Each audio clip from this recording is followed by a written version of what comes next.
Assalamualaikum warahmatullahi wabarakatuh. Alhamdulillah wassalatu wassalamu ala Rasulillah Sayyidina Muhammad ibn Abdullah wa ala alihi wa sahbihi wa man tabi'ahu ila yaumil qiyamah. Amma ba'du, faqad qala Allah ta'ala fi kitabihil karim wa huwa asdaqul qailin. A'udzu billahi minasy syaithanir rajim. Bismillahirrahmanirrahim. لقد خلقنا الإنسان في أحسن تقويم ثم رددناه أسفل سافلين إلا الذين آمنوا وعملوا الصالحات فلهم أجر غير ممنون. وقال حبيبنا محمد صلى الله عليه وسلم إن أحب المؤمنين إلى الله عز وجل من نصب في طاعة الله عز وجل ونصح لعباده وكمل عقله ونصح نفسه فأبصر وعمل به أيام حياته فأفلح وأنجح. صدق الله العظيم وصدق رسوله الكريم ونحن على ذلك من الشاهدين والشاكرين. Puji syukur kita panjatkan kehadirat Allah Subhanahu wa taala, salawat beriring salam semoga selalu tercurah dan terlimpah kepada junjungan kita Rasulullah sallallahu alaihi wasallam dan kepada keluarga, sahabat, pengikut beliau ila yaumil qiyamah. Amin ya rabbal alamin. Kita selalu berharap agar kita termasuk orang yang dicintai oleh Allah Subhanahu wa taala.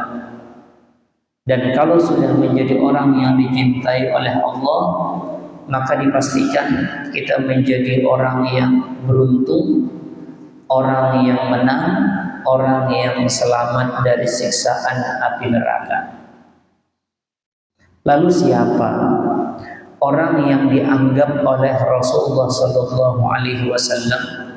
Tentu kalau dianggap oleh Allah, oleh Rasulullah, berarti pasti dianggap oleh Allah.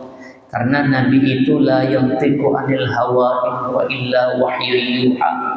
Semua yang diucapkan oleh Rasulullah sallallahu alaihi wasallam bukan dari hawa nafsunya Nabi, tetapi semua yang diucapkan oleh Nabi Muhammad sallallahu alaihi wasallam benar-benar wahyunya Allah Subhanahu wa taala. Maka kalau Nabi menyampaikan, itulah sebetulnya yang juga disampaikan oleh Allah Subhanahu wa taala. Nah, lalu siapa orang yang dicintai oleh Allah, yang dipastikan menang, dipastikan beruntung, dipastikan selamat dari siksaan api neraka? Hadisnya tadi sudah kita baca di awal, cuman masih berbahasa Arab. Nah, baru kita artikan. Karena kalau ikan dibacakan Arabnya aja nggak paham juga. Kalau kami bahari lagi sekolah itu jarang benar guru itu mengartikan, itu jarang benar. Belajar dengan guru syukur itu dibaca aja, hadisnya dibaca udah. Kecuali yang dianggap sulit hanya beliau, itu pun kadang mengartikan kalimat per kalimat. Jadi hanya sudah langsung menjelaskan aja pahamannya. Yang ada paham ubud juga.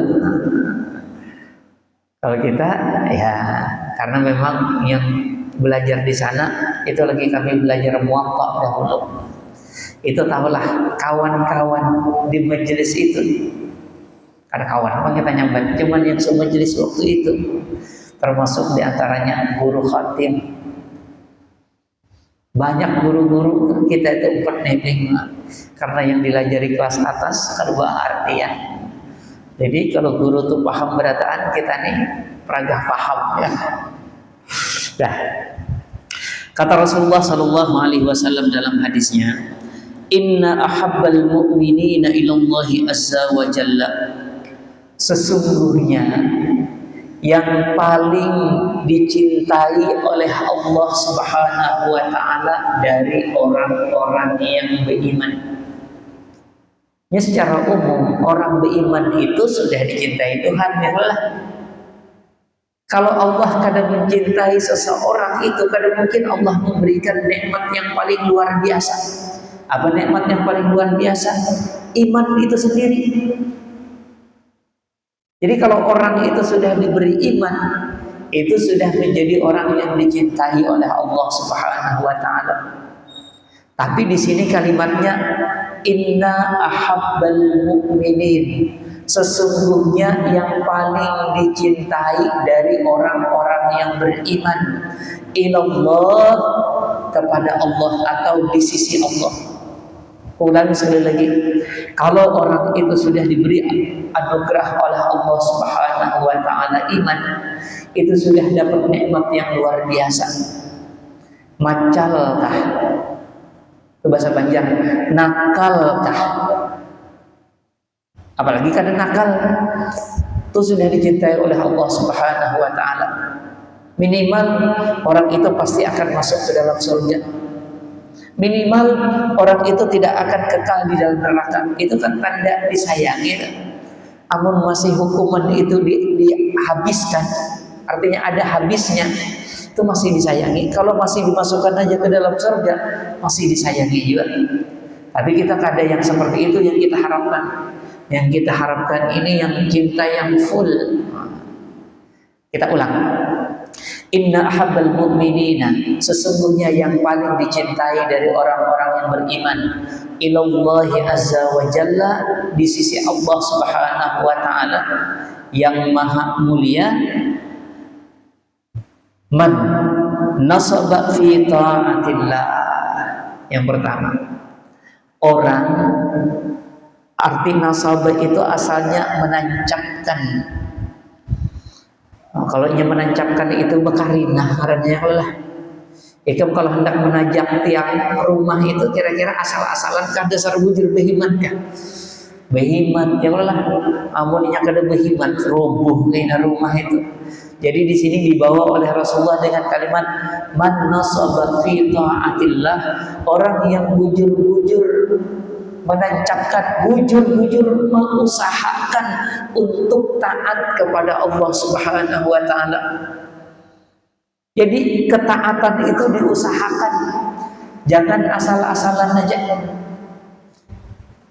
Sembahyang, kalau sanggup, kalau ada waktu sembahyang. Kalau bina mengantuk, koler, itu kada nasabah karena itu asal-asalan. Puasa misalnya, bapak yang lapar sedikit kertahan aja.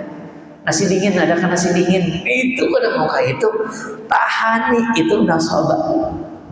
Jadi orang beriman yang paling dicintai oleh Allah Subhanahu wa taala itu yang pertama, beribadahnya itu dasar bersungguh-sungguh, berhikmat, diusahakan. Itu yang paling dicintai oleh Allah Subhanahu wa taala. Makanya Nabi itu berhikmat kada dalam ibadah, berhikmat benar Nabi itu. Ya karena memang Nabi yang paling dicintai ya Allah. Itu ciri pertama, Nabi itu berhikmat benar. Jadilah orang yang dicintai oleh Allah. Para aulia, para sahabat dahulu, para wali-wali dahulu itu berhikmat beramal. Kalau perlu meninggalkan harta, meninggalkan pekerjaan dan sebagainya, kada ada urusan tahun mereka. Itu yang jadi diceritakan sahabat dahulu itu. Kalau sudah kalimat Allahu Akbar itu berkumandang, semua aktivitas mereka itu mereka tinggalkan. Bahkan kalau di dalam kitab-kitab itu, kalau ada yang memukul paku, tok tok tok. Paku itu biasanya kurang lebih seinilah, ini yang terpanjang. Dipukul 2 kali sudah masuk setengah, masih tertinggal setengah lagi. Berarti 2 kali pukulan lagi tenggelam. Tapi kalau ini ajan, itu tetap buahnya tinggalkan, walaupun tuk tuk habis dah. Padahal ini paku yang muncul setengah ini berbahaya nih. Kalau nyata sipak ini belukaan, tapi lebih penting ibadah daripada ini. Tuh sahabat dahulu. Kalau kita teman lagi ya, dikit lagi gawiannya, dikitnya itu 2 jam lagi hanya tonton. Itulah kita. Nah, jadi kalau yang paling sungguh-sungguh ibadah, maka itulah yang paling dicintai Tuhan. Itu yang pertama. Kemudian hadis selanjutnya, wa nasaha li ibadihi. Berarti kalau yang sungguh-sungguh beribadah, baik adanya. Baik. Nah, orang yang paling dicintai Allah itu kada cukup ini aja yang baik.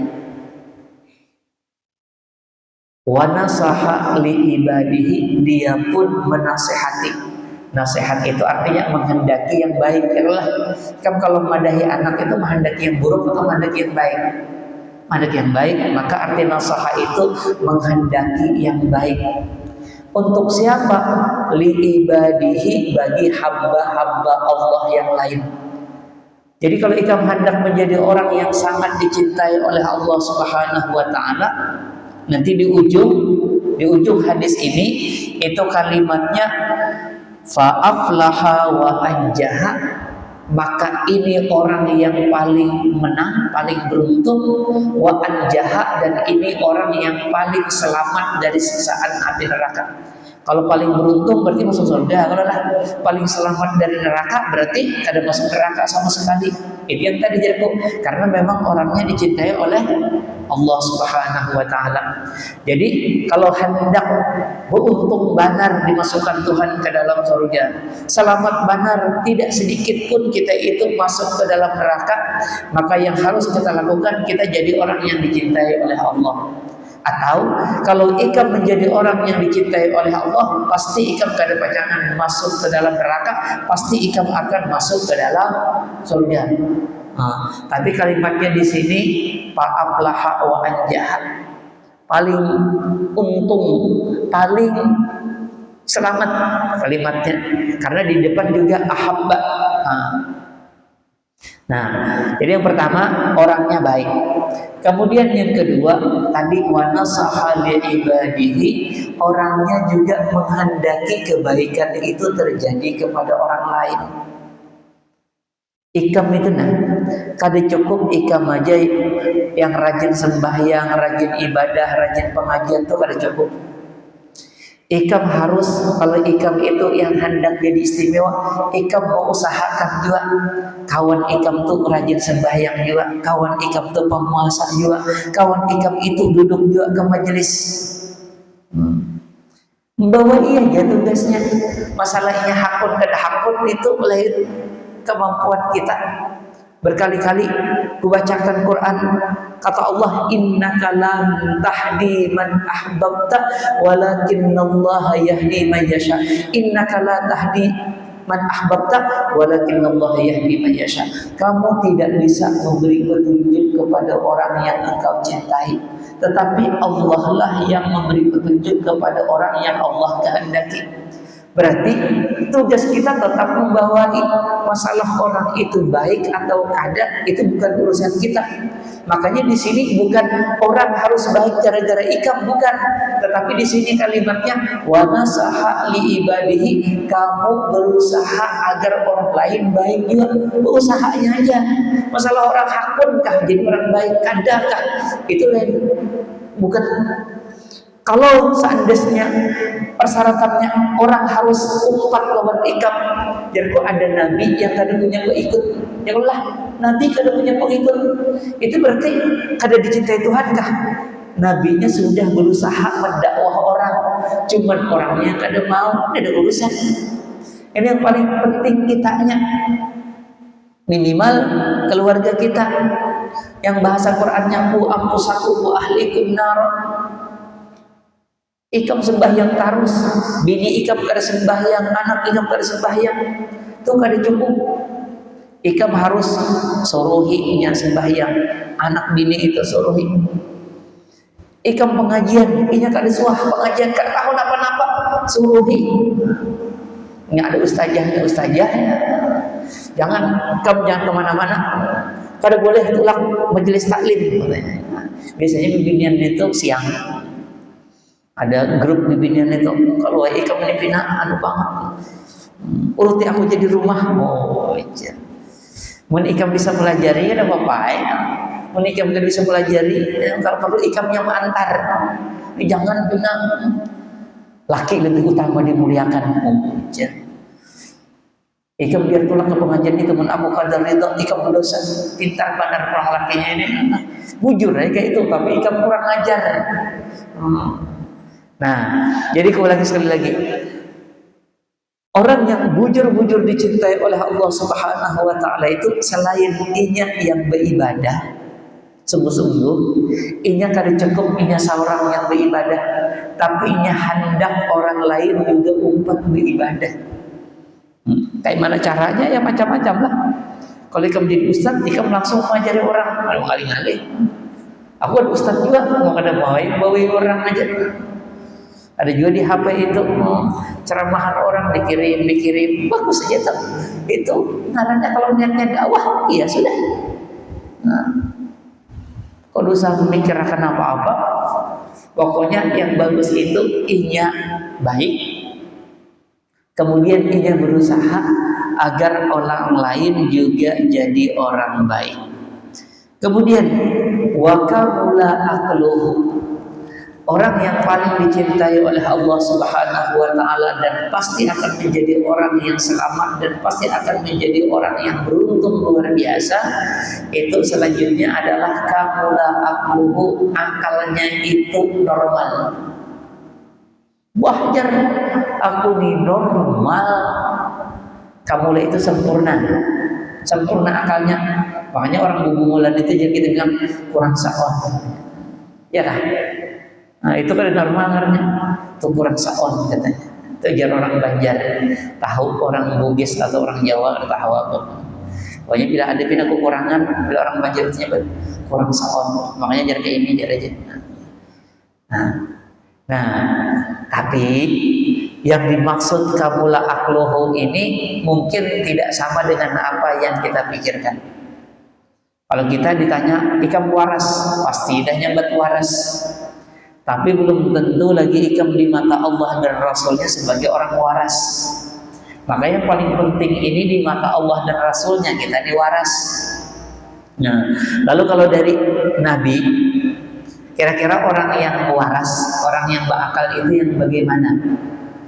Kalau di hadis lain Rasulullah Shallallahu Alaihi Wasallam mengatakan, kata Rasulullah Shallallahu Alaihi Wasallam, wa'lamu. Nah ini Nabi dimulai dengan ketahuilah oleh kalian, annal aqila, bahwasanya orang yang berakal, orang yang waras, orang yang sempurna akalnya tadi itu apa? Nabi di sini menyebut orang yang berakal, orang yang waras itu adalah man Allah, orang yang bujur-bujur taat lawan Allah. Jadi bila orang itu taat, tadi sebetulnya ada, tadi sudah wanasaba bita'atillah, tadi sudah ada. Nah, di sini untuk menguatkan lagi bahwasanya orang yang berakal itu adalah orang yang bujur-bujur taat lawan Allah Subhanahu wa taala. Nabi memberikan ghayah. Ghayah itu apa ya? Nih artinya aja. Wa in kana damimal manzar, sekalipun orangnya itu tidak nyaman dilihat. Dahulu makna damim itu muhak dampak, itu bahasa Banjar dia tuh. Hidung lawan pipi, tak maju pipi, hidup saking peseknya. Kan biasanya kalau orang mancung itu jar ganteng. Nah itu tapi itu makna damim. Tapi di sini maknanya sekalipun orangnya itu kada nyaman dilihat. Ya biasanya kayak ini. Orang kalau kada berakal kita sampai gila kalah. Nah orang gila itu biasanya nyaman dan dilihat. Rambutnya acak-acakan, rigat, ya Allah, kuku panjang, rambut panjang, sisingut. Kayak itu kali lah. Nah itu lalu jadi dianggap sebagai damimal manzar. Nah, maka aku ulangi sekali lagi, di hadis ini kata Rasulullah, wa'lamu, ketahuilah oleh kalian, annal aqila, bahwasanya orang yang benar-benar berakal itu adalah man ata Allah, orang yang benar-benar taat kepada Allah Subhanahu wa taala. Lalu Nabi memberikan ghayah, wa in kana dalimal manzar, sekalipun dilihat kada menyamani, dilihat potongan, kalau yang nyaman dilihat kan sesikut dirapikan, mau jambang dirapikan. Ini sekalipun kayak itu orangnya, kalau ia taat kepada Allah, itu orang berakal. Nah, kemudian kalimat selanjutnya, hakiral khatam, sekalipun orangnya itu, arti hakir itu sebetulnya hina, hatar itu gretek hati. Ya kayaknya lawanannya supaya gampang. Ini ada orang yang model kayak kasyaf, itu namanya kuat, hatarnya tuh kuat. Kamu jangan tolak hari ini, memasar malam, percuma aja, hujan pejangan, hujan ikam, ada tetap tolak juga. Sekali hujan doai, babai boleh bujur jerpian, itu ngarannya azimal manhatar, itu ngarannya gretek hatinya tuh kuat. Kalau ini kadang Pak ibadah, ada tahun apa-apa, guru yang punya hendak tolak memasar nih, kira-kira nih hujan gak ada apa, tahun aku jadi ini aku udah tahun apa-apa gitu. Nah ada orang yang sakti ya lah. Ada yang kan tahun apa-apa, tapi inya pak ibadah. Bila pak ibadah, bakal dengarannya. Walaupun di tahun yang aneh-aneh ada tahu, dompetku hilang gurway. Kira-kira di mana? Tahun aku jadi aku udah tahu gitu. Tapi hidup sembahyang baik, puasa baik, itu bakal. Kita teruskan dulu. Nanti ada lawanannya supaya gampang. Dan dia bermanzilah, sekalipun orangnya itu rendah martabatnya, kada bernilai. Idin sembahyang kada, idin ada, kada dianggap orang. Amun yang bernilai itu kan, nih kalau dibalik ya, nanti balikan. Ini tahulah tuan guru, ajar. Ini tahulah guru, ini tahulah ustaz, ini tahulah kiai. Itu karenanya tinggi makam, tinggi manzilah ya kan. Kalau ini kada dianggap tuh imam lain, guru lain, apa lain. Tapi taat lawan Allah, itu orang berakal tuh, ujar Nabi. Nanti yang selanjutnya. Kemudian Rasal hay'ah itu kada bagus keadaannya, walaupun baju buruk, sembahyang kan, baju tulisannya Golkar, baju hadiah rupanya. Ini contoh-contoh. Tapi kalau ibadahnya mujur, itu orang berakal. Nah, supaya lebih paham mafhum mukhalafahnya. Wa innal jahila, dan sesungguhnya orang jahil, kata Rasulullah, itu man asallaha ta'ala, adalah orang yang bermaksiat kepada Allah Subhanahu wa ta'ala. Lawanannya, wa in kana jamilal manzari, sekalipun nyaman dilihat, bagus dilihat. Orangnya bungas, rapi, nah, itu namanya bagus dilihat. Tapi amuninya ahli maksiat, itu dianggap kada berakal. Yang tadi jadi biasanya kita, kalau orang kada berakal itu orang gila kan, nyaman dan dilihat kada. Tapi kalau jambul melilin, itu biasanya kita pernah, wah ini pintar. Tapi kalau hadis Nabi kada, pintar itu bukan masalah rapi kada rapinya, tapi taat atau maksiatnya, kalau inya taat bakal, kalau inya kada taat berarti kada bakal. Sekalipun rapi banar nah, campur melilit nyaman dilihat. Kemudian apalagi yang tadi azimal khatar, kalau firasatnya itu tepat terus, pas terus. Ya, kadang-kadang kita yang awam ini terkadang ini ya, ada orang pina ahli benar menangguh. Oh, wah jarang ini wali juga sudah. Dompet tuh hilang, ujar hidin di bawah bantal, kejujuran di bawah bantal. Aku ini apa guru nih pina sakit betis nih, rancak juga sudah, nukar obat kada ampe-ampe. Diambilkan hidin apa nih ya dia. Ampih misalnya, ini misalnya lah. Lalu apakah itu ukuran jadi orang itu sebagai orang yang berakal? Kalau dari segi hadis ada. Itu kalau kita boleh bilang itu disebut dengan kasyaf ya lah. Nah, itu khatar itu gretek hati. Nah, gretek hati itu kalau lebih anu lagi itu jadi kasyaf tuh. Tapi jangan lupa sebetulnya kasyaf itu dua. Ada kasyaf rabbani, kasyaf yang sehingga hati ikam itu tahu ini, tapi datangnya dari Allah. Kalau Nabi itu kan rancak benar tahu ini. Nabi itu kada melihat gen orang datang, Nabi tahu ini yang datang Abu Bakar, ini yang datang Umar, ini yang datang Utsman, tahu. Ada orang lewat dimuliakan benar, itu apa ada jangan di dekat apa? Kan Nabi tahu. Itu kasyaf sudah. Kalau yang orang-orang soleh seperti itu, apalagi Nabi dan Rasul, apalagi Nabi Muhammad, itu disebut dengan kasyaf rabbani, kasyaf yang datang dari Allah. Tapi ada juga ngarannya kasyaf syaitani. Siapa madahakan syaitan? Hanya sudah kedengaran syaitan. Syaitan itu sebetulnya kada seperti Allah. Kalau Allah itu benar-benar maha tahu, kalau syaitan ini cuma curi-curi dengar. Tuhan ini mentakdirkan apa? Tuhan mentakdirkan hari ini hujan kakak dicuri-curinya dengar.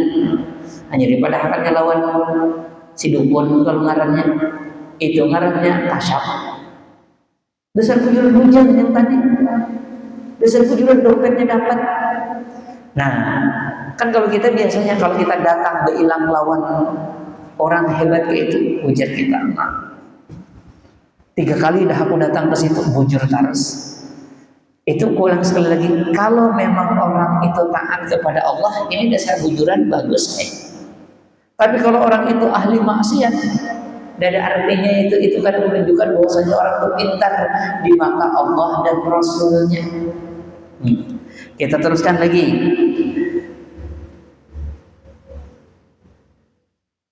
Syarifal manzilah, orang itu dianggap tidak berakal kalau orang itu maksiat, sekalipun orangnya syarifal manzilah, makamnya itu mulia. Yang tadi saya ceritakan, kadang-kadang di dunia ini kita menganggap orang itu pintar kalau memang orang itu kelihatannya mulia.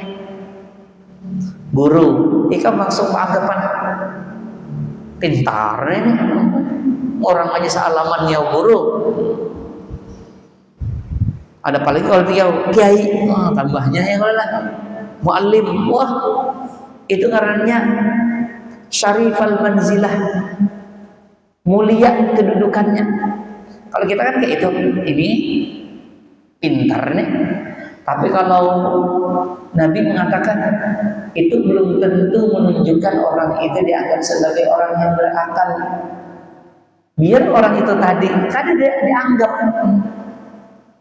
jadinya cuma jadi makmum, kada suah jadi guru, kada suah jadi imam, kada suah apa-apa. Tapi kalau nya taatnya bujur lawan Allah Subhanahu wa taala, itu orang berakal. Tapi walaupun mulia sudah di hadapan orang, tapi kalau ahli maksiat itu dianggap tetap sebagai orang jahil. Orang jahil itu berarti orang ada bakal. Apalagi di sini husnul hay'ah, bagus potongan. Biasanya nih kalau aku contohkan aja lah. Biasanya kalau sudah jadi guru atau potongan lo lain lah pada orang ya Allah.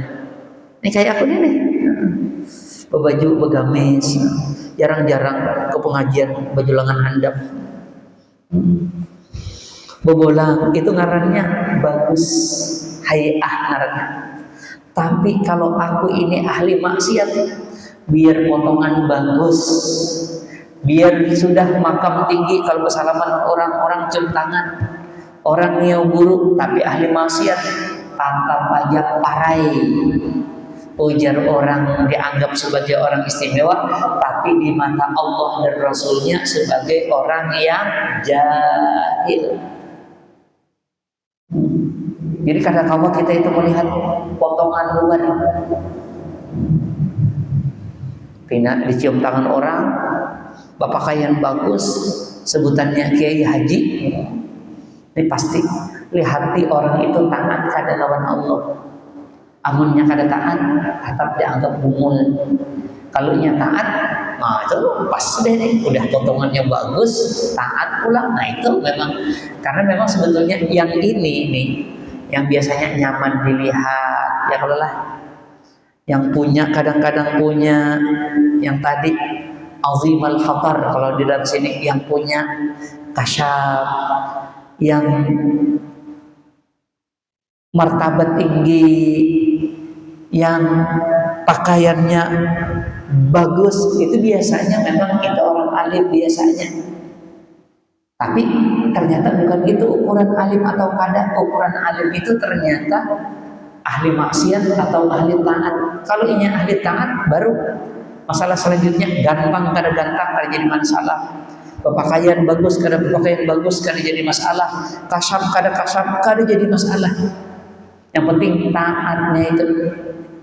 Cuman kalau kita melihat orang, supaya ikam jangan terlalu salah paham, jangan juga kalau ada ikam melihat sesuatu yang salah lawan orang itu, lalu ikam bilang ini bungwal nih berarti. Itu yang dilihati, itu yang dilakukan itu bujur-bujur salah atau kada.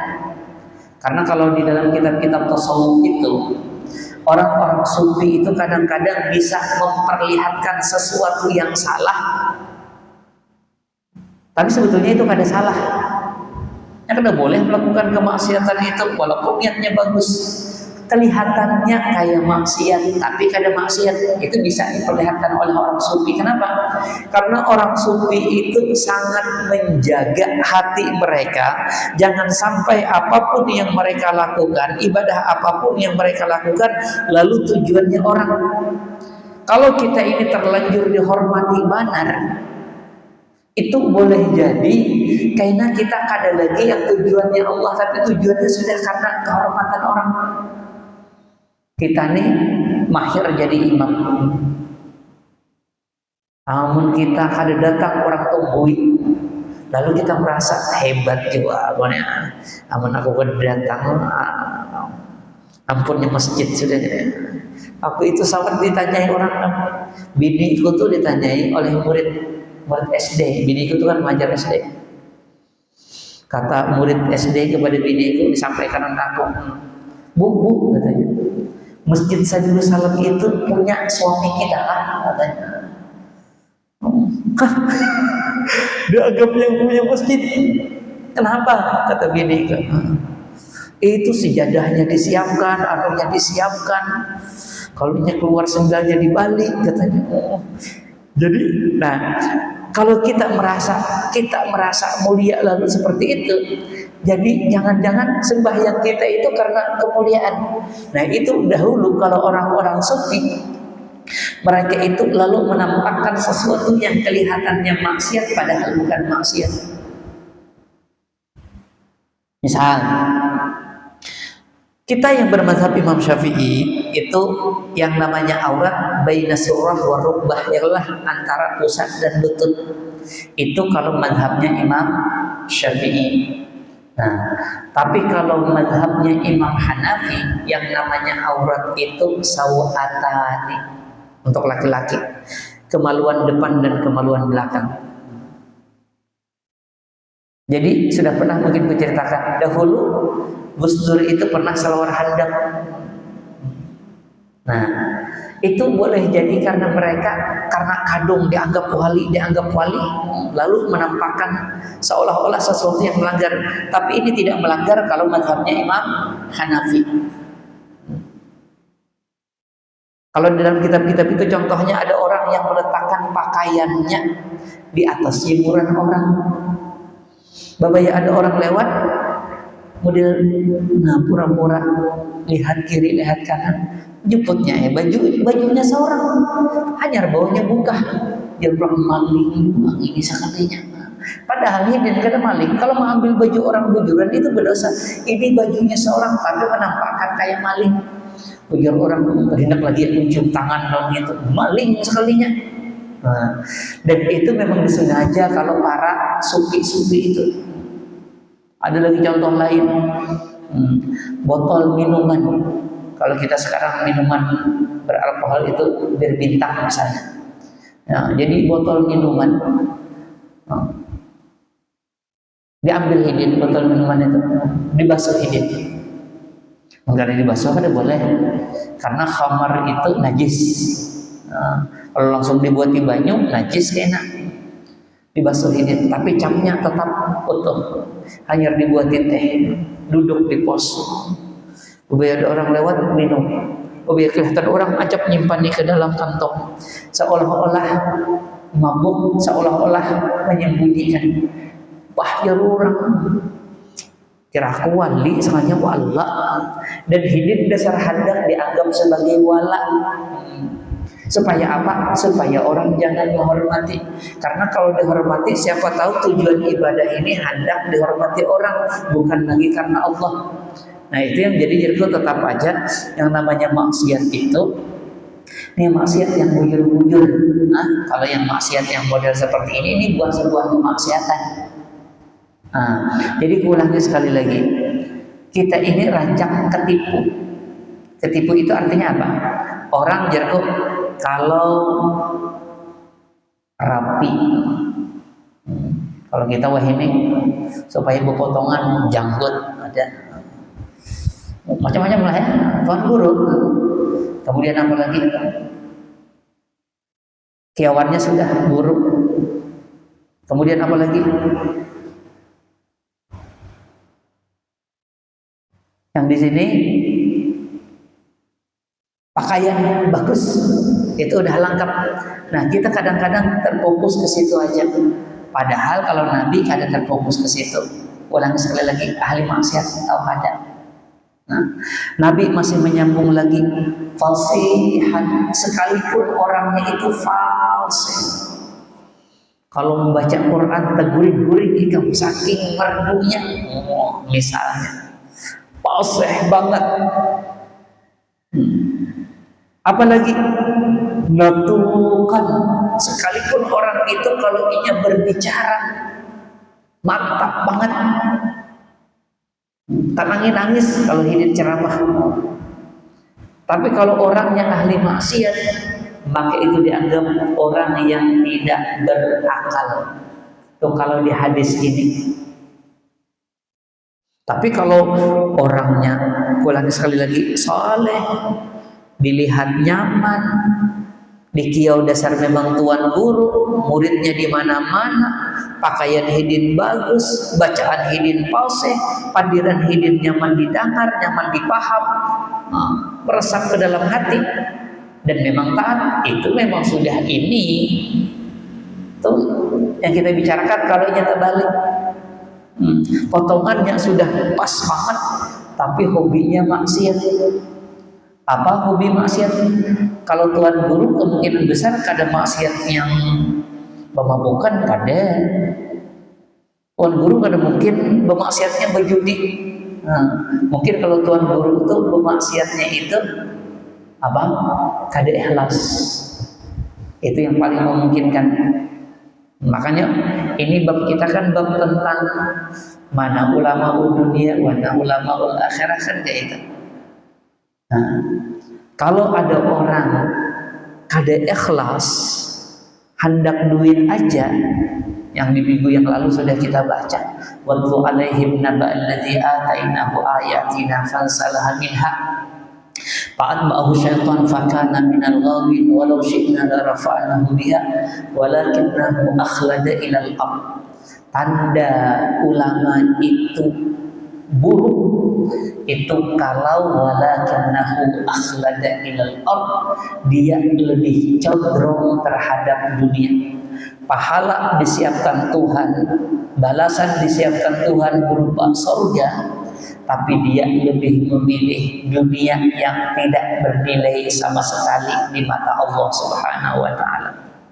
Nah, itunya. Nah, jadi taat atau kada taat. Jadi tadi kita kan cerita kamula akluhu, sempurna akalnya. Jadi orang yang dicintai Tuhan, kalau kita boleh yang pertama tadi, orangnya beribadah. Kemudian ketujuh, membawa orang kepada kebaikan. Dan inya seorang itu bujur-bujur akalnya sempurna. Berarti ibadahnya itu bujur-bujur ibadah karena Allah itu akal sempurna. Kalau bukan karena Allah itu kada sempurna, itu orang bubumulan tetap. Walaupun levelnya sudah tadi di Kiau sudah tuan guru, muridnya banyak. Nah, di ujung hadis ini Rasulullah Shallallahu Alaihi Wasallam mengatakan, fal kiradatu, bermula monyet, wal khanaziru anjing, babi, bermula monyet dan babi, aqalu indallahi mimman asahu, itu lebih dianggap berakal oleh Allah daripada orang yang maksiat seperti ini. Jadi kalau ada orang yang dalam ibadahnya itu tujuannya dunia, itu kalau boleh hebat-hebatan, mana hebatan orang inikah atau hebatan warikkah? Hebatan orang inikah atau hebatan anjingkah? Tak bagus anjing, tak bagus babi, tak bagus monyet daripada orang yang model seperti ini. Walaupun sudah tuan guru, itu yang jadi tuan guru ini kan kadang-kadang bertakutan juga. Bertakutan juga. Kan kalau di ayat tadi, walakinnahu akhlada ilal ardh famasaluhu kamasalil kalbi. Nah itu kalau di Quran itu perumpamaan orang ini sama lawan anjing. Kalau di sini di hadis kiradah wal khanazir, monyet, babi, akalu itu lebih dianggap lebih pintar, lebih berakal mimman asahu, daripada orang yang maksiat, orang yang membangkang lawan Allah Subhanahu wa taala. Karena orang yang maksiat, walaupun ini maksiatnya batin sudah lah kalau di bab ini. Nah, lalu kata Rasulullah sallallahu alaihi wasallam di paling ujung hadis, wala taghtar bi ta'zimi ahli dunya iyyahum. Kalian, kamu jangan pernah tertipu dengan membesarkannya orang-orang yang ada di dunia ini kepada mereka. Orang sudah cium tangan berataan, kada ada lagi yang wani nyambat dengaran, disambat burukin kada wani lagi, disambat wali aja lagi, kayak Pak Wali, oh jangan wani lagi. Tapi kalau maksiat, tentu maksiatnya kalau tuan guru jadi kada mungkin maksiatnya kada sembahyang. Mun ada tuan guru kada sembahyang tuh tambahnya bungol banget gini. Orang puasaannya ada puasa tuh bungol banget. Bini orang di japai-japainya tuh bungol banget itu. Nah, ini tentu maksiatnya tuan guru jago kemungkinan besar yang model seperti ini. Ini berkali-kali aku ceritakan, tidak menyuruh kita bahwasanya kada boleh memberi tuan guru, itu lain. Yang kada boleh tuan guru itu dengan ibadah yang dia lakukan lalu berharap dunia, itu yang kada boleh. Harus ibadah itu Allah kan kayak itu aja aturannya. Ini jangan diartikan berarti kita kalau salah lagi ke guru, kalau ada kita undang penceramah dari Jakarta, dari Samarinda, terima kasih aja. Itu jadi ikam bunga. Hidin seharian sudah tulang puncang-puncang. Kalau hidin bu motor seorang misalnya, kalau mulai Samarinda itu mau setangki habis 500.000, 600.000 tuh. Ikam terima kasih dulu lah, rabah guru. Itu sekali lagi yang kada boleh itu bermaksiat. Kan ikhlas itu kewajiban kalau berarti kalau melanggar kada ikhlas berarti melanggar kewajiban, berarti maksiat. Nah, jadi kata Rasul di ujung ini, wala tautar, kamu jangan tertipu bita'zimi ahli dunia, dengan memuliakan orang-orang di dunia ini, iyyahu, kepada mereka. Kenapa?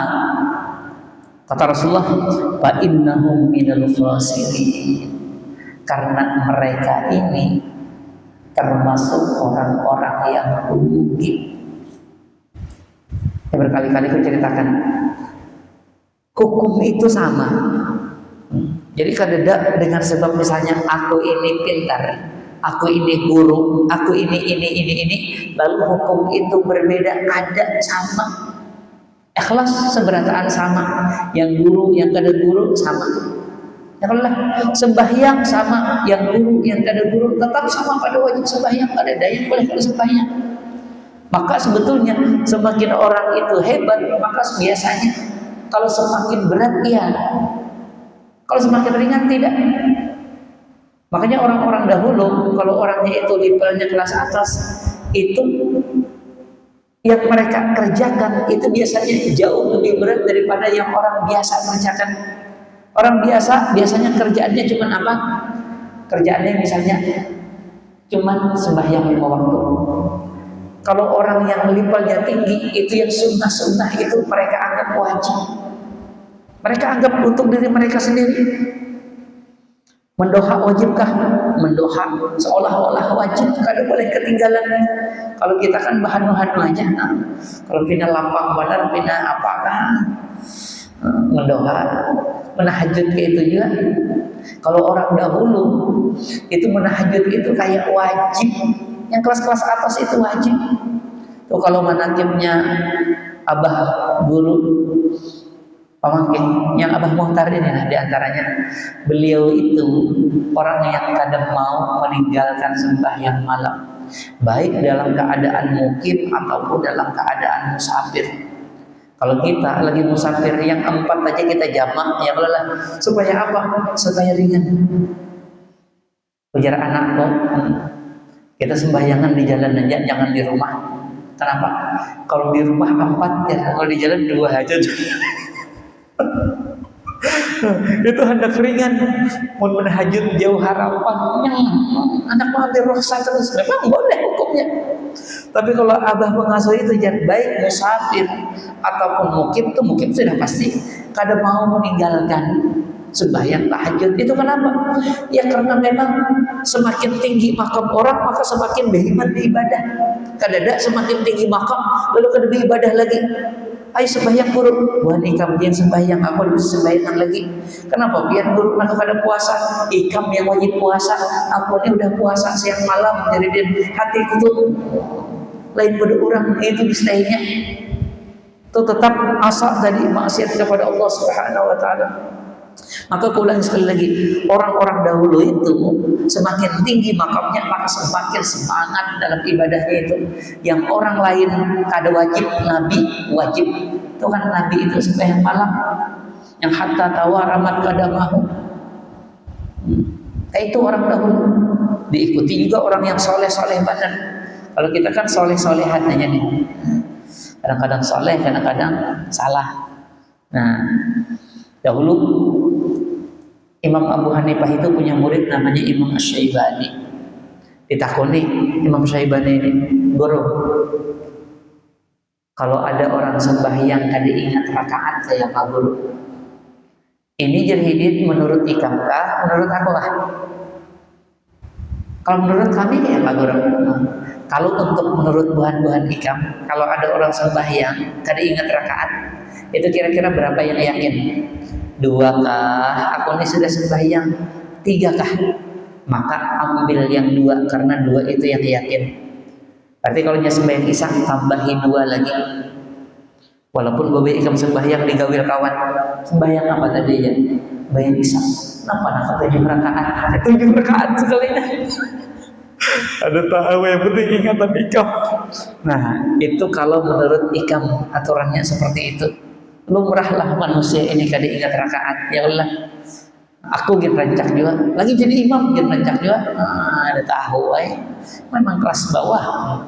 Kalau menurut kami, kalau ada orang sembahyang tadi ingat rakaat, itu dipukul seorang. Kenapa? Bayangkan dalam sembahyang, ya kada konsentrasi juga, kada ingat. Lawan rakaat kada ingat, lawan Allah ulang ngambah. Ngaku jadi wali, ini wali palsu, nah ini hambat aja. Namun kayak itu kita kada hambat terus teman Allah. Ditakuni pulang lawan Imam Asy-Syaibani tadi, guru, kalau berzakat itu berapa guru? Itu kan sembahyang tadi, kalau berzakat berapa guru? Menurut ikam, menurut kami kah? Nah, menurut kami ini artinya orang-orang sufi. Jadi mulai ikam mengaku sufi harus kelas atas lah. Ujar orang menurut kami aja guru. Kalau menurut ikam itu kalau ikam berisi harta 1/40-nya atau 2,5%-nya itu yang wajib zakat. Kalau menurut kalian Bang, kalau menurut kami buhan-buhan sufi ini itu samuaan harta kami, jiwa kami, samuaan ampun Allah. Ini karena pandirnya aja lah dasar bujuran.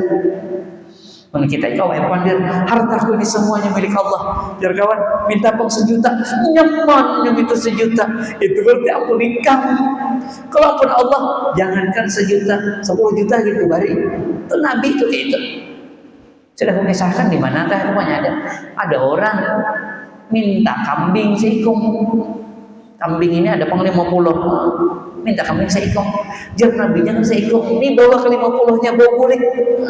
Itu dasar bujuran milik Allah karena ya Allah. Kuceritakan juga tuh Imam Syafi'i.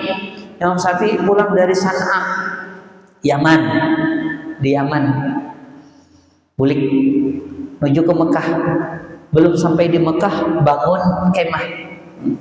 Waktu itu Imam Syafi'i itu membawa duit 10.000 dinar. Itu kali 4 gram 1/4. Kali ini harga emas, anggaplah yang masih murah 1.500.000. Itu berarti totalnya 63 miliar 750 juta. Ikam yang 750 jutanya itu kita dawannya bari orang. Apalagi 63 miliar 750 juta. Itu kalau kali 1,5 juta. Mau di TV hari ini jan 2 juta jan. Aku belum hitung lagi 2 juta ini berapa. Ikam hitung aja seorang hendak menghitung 10.000 kali 4 gram 1/4 kali 2 juta berapa sama dengannya enak. Ini aku hitungan bahari dah lawas dah. Nah, Imam Syafi'i setengah hari aja duit yang 63 miliar 750 juta. Ada murid datang bari'i, ada murid datang bari'i, ada murid datang bari'i. Sebelum tengah hari habis dah duit. Itu kelas atas. Namun kita zakatnya gin cukup. Tuh gin kamu ikam besi duit 63 miliar 1/40-nya hitung berapa? Berapa miliar itu? 63 ya 1,5 miliar lah. Bayar zakatnya 1,5 miliar. Itu kira-kira duitnya segini. 1,5 miliar aja ini yang zakatnya. Bisa kedewan ini aduh. Ditukarkan Fortuner nih berapa biji? 2 biji dapat. Kalau Imam Syafi'i bukan 1/40-nya samuan. Itu yang bujur-bujur wali. Kita nih apa? Hendak mengincar ampun orang, tuan guru. Kalau datang diamploki, jauh harapan. Tuh madahakan benar. Nah, jadi ulang sekali lagi, yang namanya ibadah lawan Allah itu semua pukul rata. Kalau ada orang semakin tinggi makamnya, bukan semakin kurang, tapi semakin ngeri. Itu yang bujur. Kalau ada orang mengaku tuan guru, alim, wali, dan lain sebagainya, lalu orang beribadah, hidin kada beribadah, itu yang ini nih, yang termasuk yang tadi kata Rasulullah SAW, wal jahilu man asallah. Kalau orang itu masih maksiat aja lawan Allah, berarti orang itu jahil. Kalau ini jahil, berarti jangan harap jadi wali, jangan dianggap jadi ulama. Tadi sudah, walaupun potongannya sudah dikiau tuan guru, potongannya bolang ganal-ganal, tasbih 3 bersama dibaca, ada juga tasbih sama benar kan? Ulangi. Nah, jadi amun ini hendak dicintai oleh Allah, yang pertama man nasaba fi taatillah, beribadah sungguh-sungguh. Kemudian yang kedua wa nasaha bi ibadihi, orang lain kita ajak dia supaya bisa beribadah kayak kita. Kemudian yang ketiga tadi wa kamula aqluhu, kemudian akal orang itu sempurna. Wa nasaha nafsahu fa absara, kemudian dia selalu memperhatikan dirinya sendiri, dia koreksi apa kekurangan dirinya seorang. Aku ini sembahyang sudah misalnya, aku ini mengajar sudah, kayak aku, lalu kurasai lagi, ini sembahyang karena apa? Karena yang disampaikannya kayak tadi kan, ampun di masjid, atau mengajar karena ini dan itu kah? Nah itu diperhatikan bujur, supaya berkualitas, jangan sampai luarannya bagus tapi ternyata isinya bobrok, jangan sampai. Kemudian wa amila bihi ayyama hayatihi, dan itu dia lakukan sepanjang hidupnya. Menyatakan beribadah itu ada batasan akhir sampai mati. Beribadah sampai mati. Membawa orang kepada kebaikan sampai mati. Nah, kemudian selalu mengontrol diri seorang, kalau pindah masih ada kurang-kurang sampai mati. Nah, itu kalau itu dilakukan, maka itulah orang yang tadi inna ahabbal mu'minin, inilah orang beriman yang paling dicintai oleh Allah Subhanahu wa taala.